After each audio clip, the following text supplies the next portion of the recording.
Yo te mencionaría que el siglo XXI sí arranca de una situación muy distinta, incluso de finales del siglo XX, que la situación internacional es compleja porque hay algunas cosas que verdaderamente están cambiando. Primero, la distribución de poder en el mundo, pensada de manera amplia, se está modificando. Se habla mucho del declive hegemónico de Estados Unidos, de su declive relativo, no frente a México evidentemente, pero sí en términos globales, y del ascenso de nuevas voces que quieren tener peso en la agenda internacional. Entonces, bueno, China, por ejemplo, ya es la segunda economía del mundo, y así hay otros países que avanzan. Entonces, ese es el primer rasgo que determina también entonces el segundo, que es que pues hay tantas potencias emergentes que no están de acuerdo con las viejas reglas del juego del orden internacional, y vemos que están tratando de impulsar cambios en la distribución de poder, en los votos de los grandes organismos internacionales. Se habla de reforma de Naciones Unidas, reforma del Fondo Monetario Internacional. Realmente hay una idea de nosotros queremos contar más de lo que nos permiten las antiguas reglas del juego y cambiarlas a nuestro favor. Y por último yo mencionaría un tercer rasgo, que es, mencionabas la globalización y el avance de la interconexión, y tienes toda la razón. Justamente un mundo globalizado nos exige mayor coordinación, ¿no? Mayor cooperación entre los estados para resolver los problemas que son comunes. Pero en un mundo en el que más voces existen y pesan, la coordinación se está haciendo más complicada. Entonces vemos que las agendas multilaterales están realmente trabadas. Vemos que la agenda de Doha de la OMC no avanza, que esta reforma de Naciones Unidas tampoco, viene hablándose de eso hace 20 años y no avanza. La COP16, bueno, en realidad la conferencia de las partes para el cambio climático también tiene muchas dificultades para llegar a acuerdos. Entonces te resumo diciéndote, hay una paradoja: mientras más colaboración se necesita, más dificultad tenemos para alcanzarla debido a esta transición que estamos viviendo. Agregaría un poquito atrás el comentario. Yo creo que tú decías, bueno, Bush padre se equivoca. Yo creo que muchísima gente se equivoca. Y es uno de los signos de los tiempos, como decía Keynes, ¿no? O sea, una de las grandes dificultades de las sociedades de su tiempo es reconocer el momento histórico que vive.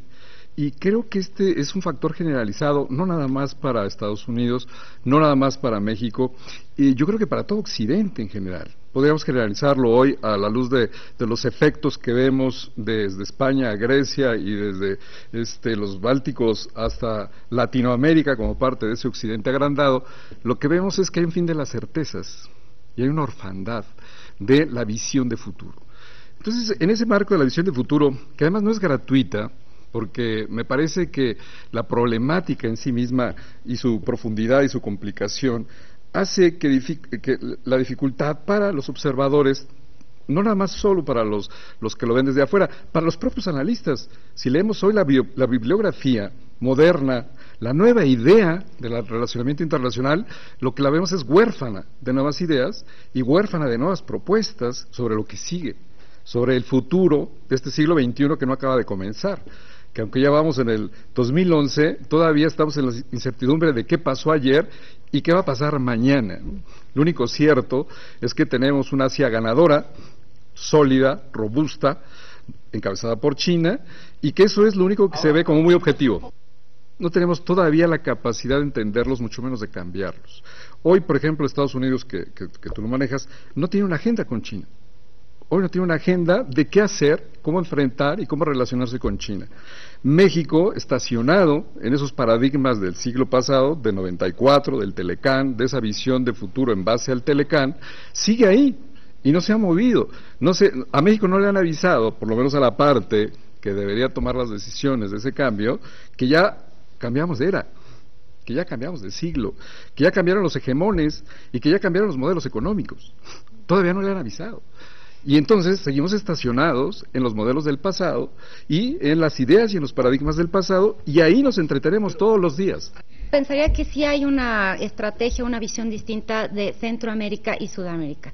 Las relaciones con Sudamérica venían muy mal desde el sexenio de Vicente Fox, ustedes recordarán, y lo que sí ha existido durante este sexenio es una especie de relanzamiento, de búsqueda de estos socios sudamericanos que de alguna forma se sentían extrañados, dolidos y algunos contentos, quizá el caso de Brasil, de que México habría decidido ver hacia el norte y dejar el campo libre en en América del Sur para la integración basada en un eje brasileño. Creo que sí hay una reacción en respuesta a esto de parte de este gobierno que se traduce en recuperar asociaciones estratégicas con países como Argentina, como Chile. Bueno, con Brasil se negocia hoy en día un acuerdo estratégico de asociación económica, está medio trabado, pero la intención de cooperar con Brasil está ahora sobre la mesa. Se plantea una nueva organización de estados latinoamericanos en la que México tiene mucho que ver. Y el resumen de esto es que, en efecto, se percibió que en América Latina están pasando cosas interesantes. Hace pocos meses el Economist hacía una portada que decía que América Latina ya no era el patio trasero de nadie. Y es interesante porque a lo que alude el Economist es a una etapa de expansión económica, a una etapa de fortalecimiento de sus mercados internos, a una etapa de disminución de los niveles de pobreza. Y entonces para México de repente se convierte nuevamente en un mercado de exportaciones. En la última década son poquitas, pero se duplicaron las exportaciones. La decisión del Fondo Monetario se hizo al vapor, ¿no? Y entonces no hubo tanto tiempo de negociar. Y la verdad es que Brasil no iba a apoyar la candidatura de México porque ellos querían la candidatura a la FAO y entonces sabían que los latinoamericanos no iban a obtener todo. Entonces te diría que no hubo tiempo para trabajar esa candidatura, pero sí me interesa mucho subrayar lo que Arturo decía, la diferencia de modelos. Hay países latinoamericanos que sí están cambiando su modelo de desarrollo, que van más hacia el neoestructuralismo, un énfasis en el mercado interno, y México, como dice muy bien Arturo, no se ha enterado de que hay otra manera de hacer las cosas.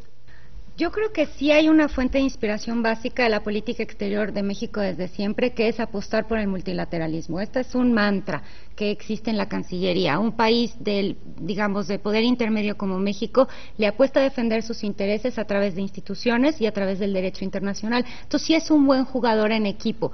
Pero ahora, tu pregunta más específica respecto a la consistencia, pues no es tal. Es decir, vemos, por ejemplo, que sí, no antes, pero en la última década, creo que se está estableciendo una idea de participar regularmente en el Consejo de Seguridad de Naciones Unidas. De hecho, ya pusimos la candidatura para dentro de 10 años, otra vez está sobre la mesa. Y sin embargo, hay otros foros internacionales multilaterales donde la imagen de México, aunque México pertenece, no está, yo diría el G20. Bueno, aquí hay economistas que pueden hablarnos de eso, pero por ejemplo, México tiene ese espacio tan importante y me parece que su actuación en el G20 ha sido gris. Ha sido una actuación en la cual no plantea liderazgo, no plantea una agenda frente a los temas que se tocan. Entonces es desigual. Sin embargo, la última actuación en el Consejo de Seguridad fue muy bien vista y celebrada en los pasillos de la ONU porque sí estuvo a la altura de las circunstancias. No, porque la última no fue la guerra de Irak, fue, por ejemplo, las sanciones, el régimen de sanciones a Irán fue un tema que se discutió mientras México estaba allí. Yo soy de las que está convencida de que sí, de que el cambio de ruta respecto al Consejo de Seguridad se justifica por los cambios internacionales y que la comunidad internacional ya no entiende que un país del tamaño de México no acepte responsabilidades que tienen que ver con la paz y la seguridad. Entonces, creo que es una ruta adecuada y que además sí México tiene mucho que hacer ahí. A mí me parece que es una gran oportunidad. O sea, así como vemos la gran crisis y la transformación que existe en México y en el mundo en general, a mí me parece que para el mundo y para México, como un país que tiene un liderazgo histórico, hoy desde luego debilitado por lo que ya hemos platicado, pero es una gran oportunidad de poner los puntos de la agenda global, los que hoy no aparecen. Hoy, si vemos, Estados Unidos renunció a su trabajo de líder, del soft power, y no tiene hoy los puntos de la agenda. De hecho, es parte de la crisis el que Estados Unidos no diga, como es el líder todavía económico que es y político, hacia dónde se debe dirigir el nuevo multilateralismo, que también está hoy en una grave crisis dentro de los nuevos hegemones y el reacomodo de viejos y nuevos hegemones. ¿Qué vamos a hacer con la ecología? Hay un tema por ahí que es insuficiente. ¿Qué vamos a hacer con la demografía? ¿Qué vamos a hacer con esa economía que no alcanza para los cerca de 200 países hoy del mundo? Que es parte del problema hoy que vivimos todos los días, es una rebatinga de participaciones económicas de todos contra todos, donde el multilateralismo está perdiendo su sensatez. Entonces, yo creo que es un gran momento sin descuidar la agenda interna, que desde luego debe ser nuestra prioridad, México debería erigirse como el gran visionario de esa agenda global que hoy hace falta.